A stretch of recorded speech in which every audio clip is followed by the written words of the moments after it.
Okay, so when might you consider splitting your house into flats? Well, there are a number of reasons why people come to us to consider splitting their house into flats. Primary is that their house is now just simply too big for them. They like the area, they don't want to move, they've got the long established connections, particularly if you've lived in the home for a long time and your family's kind of grown up there, but now the family's fled the nest. The house is too big for you as a sort of couple, but you think that there may be potential to also generate some income from it.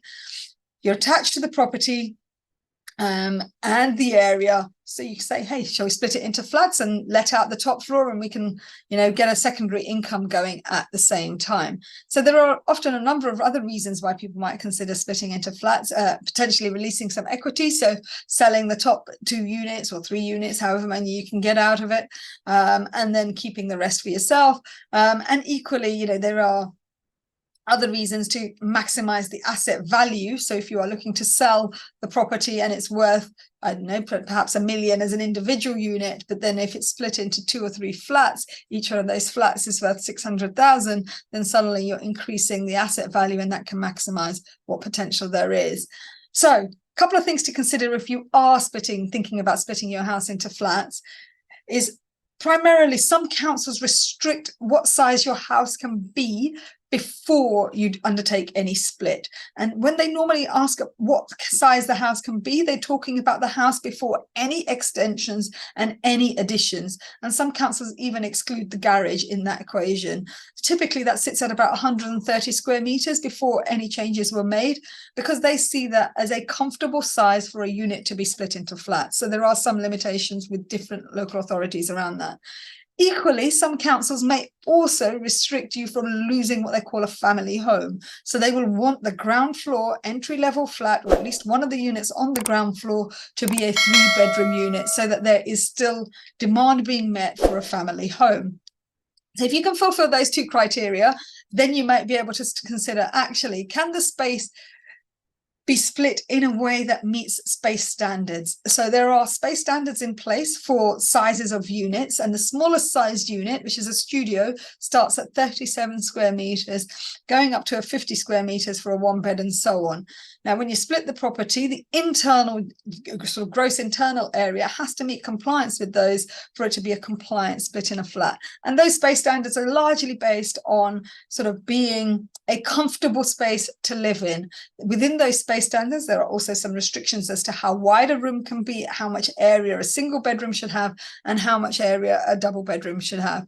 When you're considering the split, you want to break that all down and work with your architectural design team to make sure that those space standards are being met. The number of applications that we see that are refused because the space standards haven't been met is actually quite shocking. And it's something that is so easy to kind of fix that it makes us a little bit apprehensive as to why is that going wrong. So it's a really easy one to kind of overcome.